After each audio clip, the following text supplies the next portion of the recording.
What's up everyone, Proper Garage here. We'll keep working on the INTEGRA. Dropped an engine last night. Kind of throw everything in here. And at this point we got the engine fully in. And as you can see, wires coming out from here. Main wires obviously go here. And we got some wires coming out from the down there. Basically I made it. You can see there's a spot right there. It's sort of a wire tuck flush that I made myself. Took me like 2 days. So points right now today which we're going to be working on are, we're going to figure out all the wiring, do some soldering. We still need to extend 2 connectors. Make sure we got everything here. Map, throttle position, VTEC solenoids all wired in, chilling on the floor right there, as you can see. And we're gonna try to finish all wiring 100%. Maybe put a radiator, we'll see. Throw on the header, but most likely I won't do the wiring. Drive shafts, figure out the suspension, and might have to lift up the car in the air to do a fuel tank. What we need to do is we need to fuel pump was somewhere here. Cluster we're gonna put in also. And there's some things by the interior we need to do. This seat itself moves on rails, but we need to relocate these brackets so the seat is gonna sit in more, so the door will close. Door isn't closing now. So this is the work we're gonna be doing. So let's get down on it.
It's been like 4 or 5 hours and had to take off for 2 hours, so a few things are done. Let's look at it. We got the wires almost all figured out. Now even got the clutch line set up right here. Right there the wire from the bottom underneath. Everything is here. Battery line, these, those. This is under construction. I'm gonna go to the local junkyard and get a bracket from INTEGRA DA or whatever, or Civic. These done. Idler valve is done. Water temp, thermostat, all the stuff underneath is all done. Now these are RDX injectors, so these OBD1 plugs ain't gonna work, so I'm gonna have to get some of those or get some custom ones. At this point I need some plugs, intake temp sensor, and bracket for tomorrow. And at this point I'm just gonna probably start working with the fuel system, because I need another one of these return lines. Have to mount the pressure regulator somewhere, because it's in the way of intake manifold. Before I had Victor X type of deal, was BBK, now it's Performer X, longer one. So we have to do that right now. Figure out the pressure regulator, figure out the line supply and return, and fuel system should be pretty much done, besides putting a fuel pump in the trunk, and not in the trunk, in the tank. Also, these headlights, they really piss me off. I know I did it a few years ago, I thought it would be cool, but putting clear coat with black paint is not cool. It's old school. Now we want to keep them factory, so I'm going to sand this down, these and the rear ones, and have my man clear coat them so they can stay factory, and that'll be it for the body. Well, we still have to put the bumper on, and everything else is here is pretty much done. Wiring for fog lights, wiring for fans, whatever, and turning signals and stuff. The horn is also mounted right here. Overall, this car's coming along not too bad. So yeah, I'm gonna start figuring out some fuel system right now, and we're also gonna make a custom intake. Either we're gonna keep factory airbox or make a custom intake. I'm not sure yet, but I do have all the parts right over there, and we'll get to it. Here are the tails. Tails aren't that bad, but they still need to be cleared. They're a little bit dark, but they still need to be done to the factory spec. I don't like none of that stuff.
Progress we made the other day was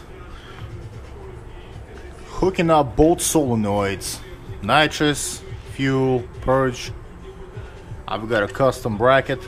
They're both connected. That's the supply for nitrous itself. They sit real tight. There's some clearance right there. Obviously over there's enough. This is all hanging low, but it all connects like that. Now the fuel rail's on, so we really only have one option, is to connect the supply like that or like this, which is probably most likely the option. Get an extender here or something, extend the connection. Fuel's done. Now at the moment we got two setups of nitrous. My old one, so here's a custom harness where you made everything that needs to be done, relay, switches, toggle switch, everything. So I'm probably gonna have this one for actual nitrous setup. So the wiring is gonna take a minute, so let's get this started and continue with the wiring. We'll be back. Alright, so we're back with our harness setup right now, and we got a good harness, perfect harness, nothing wrong with it. And it's this one right here. So it is nice, but it is not made for shaved and tucked engine bay. So basically, if I want to install it in my car, I'm gonna have to do some extensions and some you know, shortening of wires. So I'm gonna basically damage the harness. So I figured I'm gonna make my own. So went to the auto parts store, bought some switches, toggle switch, relay. I'm only missing the micro switch. So that's what we're gonna do right now. Make a custom harness, basically almost like that one, but it's gonna be our own. So let's get to it. This harness is gonna take a minute because we're gonna have to wire progressive nitrous switch into this harness, which is gonna take a long minute. So we'll see how long it's gonna take, and we'll go on from there. There's this nitrous controller that we have.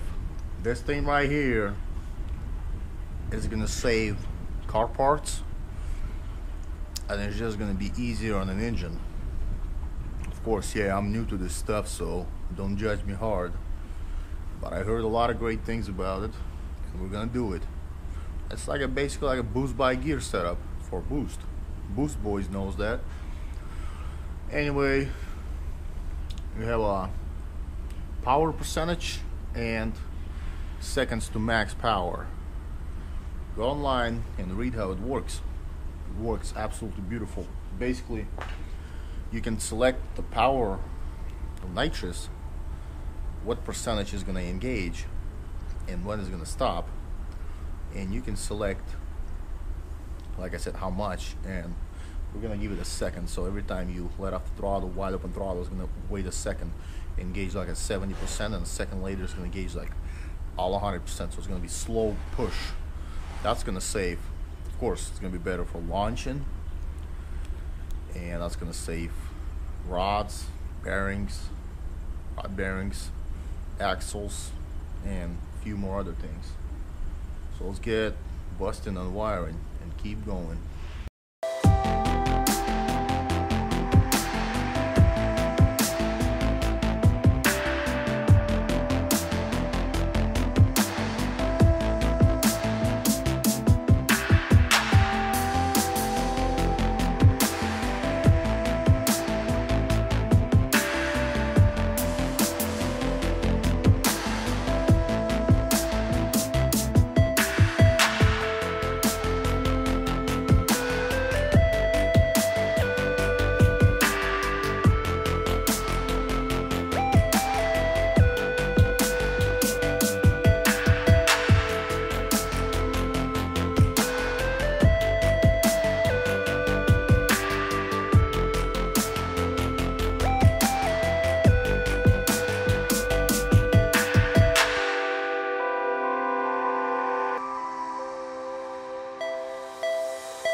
It's been about a month or two since the last video I've been working on. Anyway, nitrous harness is finally done. Finally looking good. And it took me at least 8 to 10 hours. And it is the harness, not your typical one, but the one with the progressive controller in it, wired in. Take a look at it. We got our main switch. We have our purge, of course, progressive, whole bunch of grounds, relay, positive right here, and nitrous and fuel solenoid, purge, and a micro switch. And to me, this is exactly ideal how it's supposed to look like. Yes, I could have done simpler way, I could have done faster way, but I know it took a minute, but it's looking real good right now. Okay, now what we have here is a lot of gauges. Well, 4. We got the oil temperature, oil pressure, exhaust temperature, and PLX wideband AFR. So we're going to make ourselves a nice carbon fiber, real carbon fiber panel. Basically where this factory stereo sits, we're gonna measure out, we're gonna cut it, we're gonna do some gauges, put some switches in, and then of course this switch will be here and this switch will be somewhere on the side. Mainly the gauges in here. So it'll be a long project, another one, make a panel, get all the wires. We got some spare wires up there, we got some spare wires up there, and a whole bunch of other stuff. So let's get going on it and keep making progress slowly but surely. By the way, I measure this with caliper. They're all 50 millimeters or 52, 2-inch. So I went out and bought myself a hole saw, which is 2-inch, which is a little 51 actually right there it says. So it's a little bit tighter than it is. So we're gonna file it down, final product, and put in the gauges. I think it'll look real nice.